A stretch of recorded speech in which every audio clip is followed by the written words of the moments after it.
Well, it is well established, especially out of Indigenous studies from scholars like Sarah Deer and Jennifer Dennett-Dale, that sexual violence is a tool of colonization. And this is a hugest trigger warning for a great deal of my talk. Indeed, the practices of rape and sexual assault that have been well documented during the founding of Israel that continue today are not an exception or a secondary impact of colonial violence, but are part of the settler colonial. Did she just say that Israelis are raping Palestinians? Did I make that up? Did she just say Israelis are raping Palestinians? For a great deal of my talk. Indeed, the practices of rape and sexual assault that have been well documented during the founding of Israel that continue today are not an exception or a secondary impact of colonial violence, but are part of the settler colonial white supremacist logics and practices of Israel that conflict.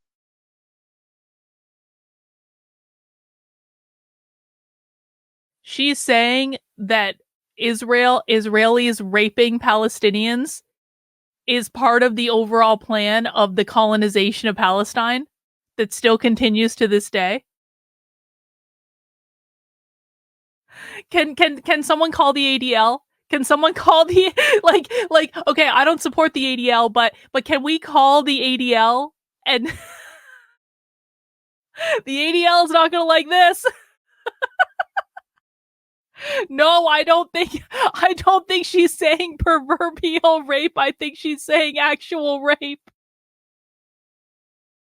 Colonized women with the land and nature and assume that therefore to dominate the land necessitates dominating Palestinian women's bodies and their reproductive capacities. They are talking about it. This is not proverbial rape. They're literally saying that the Israelis are dominating the Palestinian women's bodies. Let's just rewind and listen one more time. I'm sorry. Jennifer Dennett-Dale, that sexual violence is a tool of colonization. And this is a hugest trigger warning for a great deal of my talk. Indeed, the practices of rape and sexual assault that have been well documented during the founding of Israel that continue today are not an exception or a secondary impact of colonial violence, but are part of the settler colonial white supremacist logics and practices of Israel that conflate colonized women with the land and nature and assume that therefore to dominate the land necessitates dominating Palestinian women's bodies and their reproductive capacities. Oh, okay. We got to break that down. First of all, they are indeed literally saying that the Israelis, part of their settler colonist strategy, is to rape the Palestinian women. They did say that. We've now listened to them say it 3 times. That is what was said. But I want to go back because it's even more crazy than that. Because what she is saying is that the settler colonialization of Israel, the settler colonization of Israel, which settler colonization means imposing the oppressive force of capitalism on a previously indigenous land. So in their minds, the Palestinians are indigenous people. They had the land belonged to the collective. Israel, the settler colonists came in and they privatized the land under the oppressive force of capitalism, which is how people like this see Israel. Israel is the capitalist oppressor. The Palestinians are the oppressed. Israel came in and colonized the land.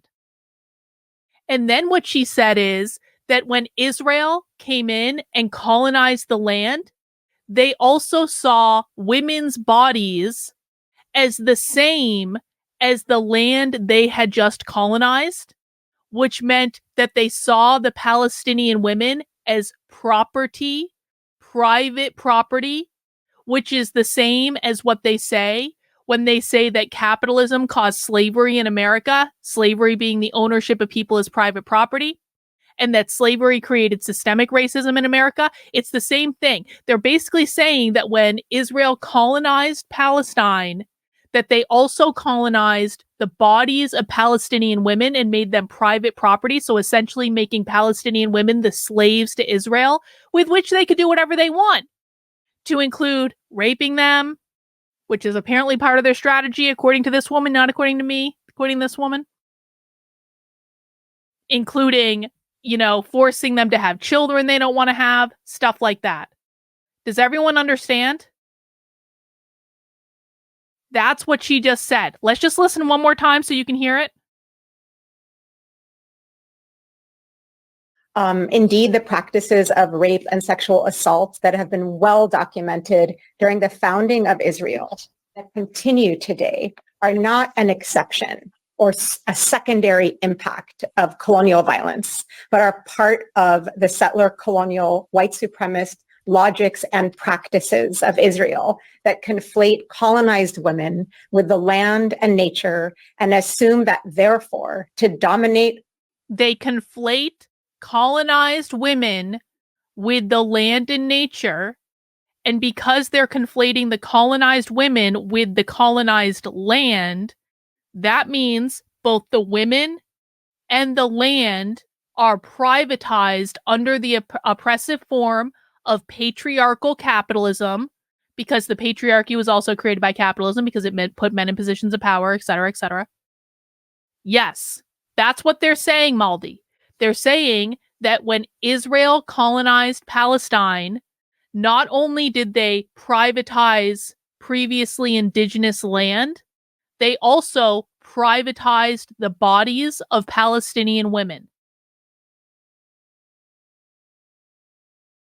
The land necessitates dominating Palestinian women's bodies and their reproductive capacities from 1948 until today. Of the nearly 70 massacres during the 1948 Nakba, Deir Yassin was one of these atrocities, where Israel enacted destruction, pillaging, rape, and displacement, just as we are seeing today in Gaza. Then and now, dismemberment, destruction, theft, killing, burning, and entrapping bodies, and rape have been permeable relationalities within the Zionist project. And continuing over the years since 48 at checkpoints, in the raids of Palestinian homes, and within the more central sites that we see in terms of Israeli sexual assault against Palestinians in the Israeli prison system. Not only are these enactments of sexual violence crucial decolonial feminist concerns, but they are also reinforce and reproduce anti-Arab and anti-Muslim racism as a strategy to turn attention away from Israeli sexualized torture. Let me explain what I mean by that. And I'm going to do that by referring to the case of our beloved Rasmia Aoudeh, who was deported, a Palestinian activist leader who was deported from Chicago in 2017. In her court case, she was a political prisoner. She was incarcerated in an Israeli jail after she was coerced into a confession through sexualized torture in 1969 for a bombing. And after spending 10 years in prison, she was deported from her homeland. She lived in Chicago for 20 years and built her life and community.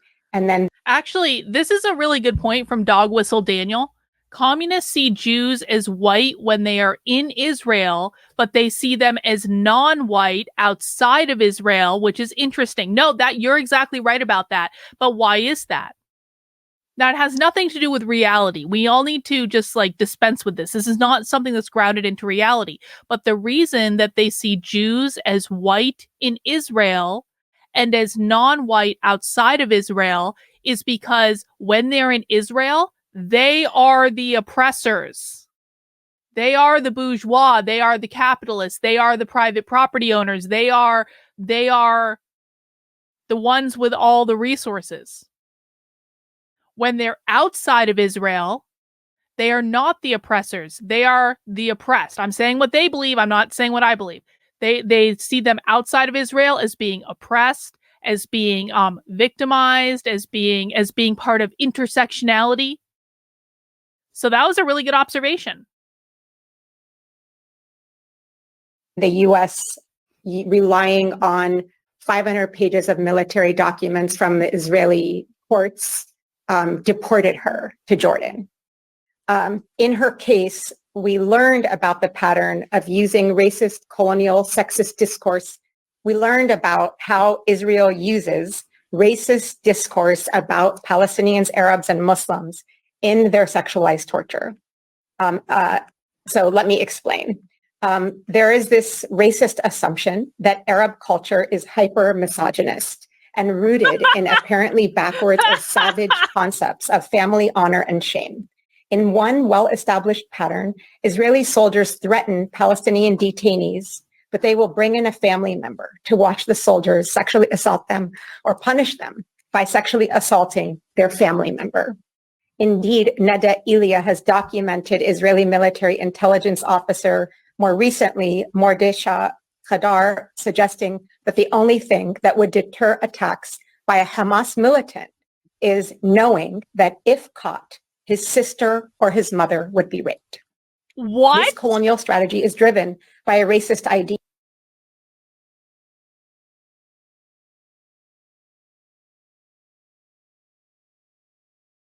She's saying that people have heard Israelis say that the way they're dealing with the Palestinians is to capture their wives and sisters and rape them in front of them as punishment. And she's saying that there's like evidence of this. Is that real? I'm sure that's not real. I'm sure like Israelis would never do that. Israelis would never do that.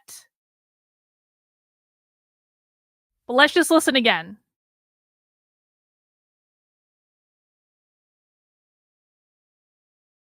In apparently backwards or savage concepts of family honor and shame. In one well-established pattern, Israeli soldiers threaten Palestinian detainees, but they will bring in a family member to watch the soldiers sexually assault them or punish them by sexually assaulting their family member. Indeed, Neda Elia has documented Israeli military intelligence officer, more recently, Mordechai Khadar, suggesting that the only thing that would deter attacks by a Hamas militant is knowing that if caught, his sister or his mother would be raped. This colonial strategy is driven by a racist idea that sexualized punishment is a special way to punish people from the Arab region.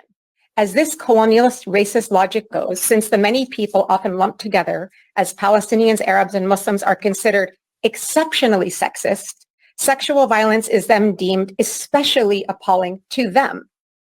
Of course, U.S. soldiers used a similar logic against Iraqi war prisoners in a U.S. prison.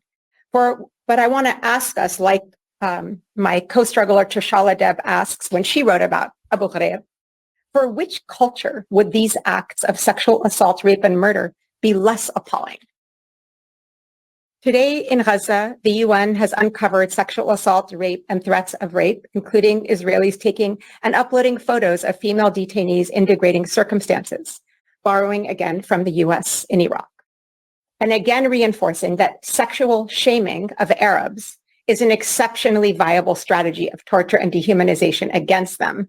And in fact, I was having a conversation with Dr. Asla yesterday, and I learned a great deal from her. So I think you should give a talk soon because you expanded my analysis on this, this strategy.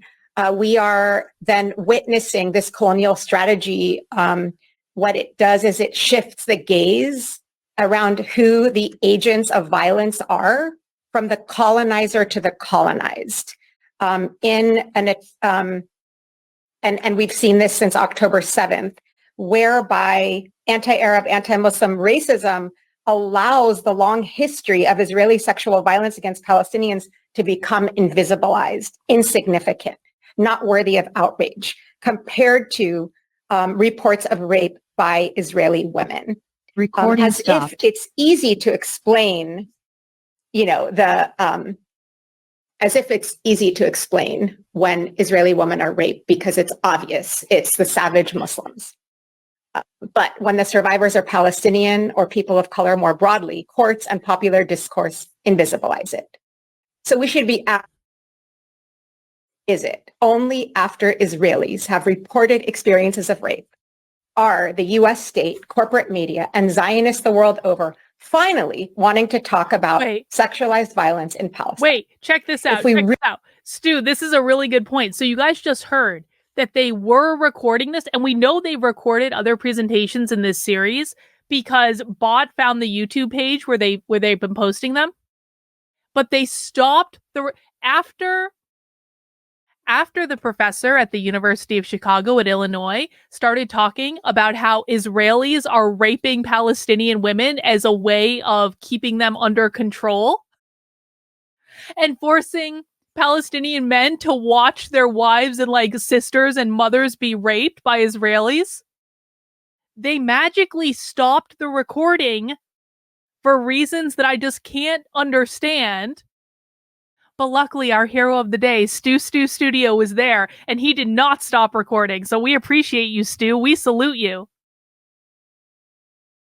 Really want to end gender violence, we must all at once stand against all instances of sexualized violence, while simultaneously refusing to be manipulated into the US and Israel's colonial feminist instrumentalization of sexualized violence to justify. I wonder if the Mellon Foundation, that's who is like sponsoring this, right? The Mellon Foundation. I wonder if they know that the $225,000 for this grant that they gave, I wonder if they know that money is going towards lectures where they're saying that Israelis are raping Palestinian women as like a strategic part of their plan.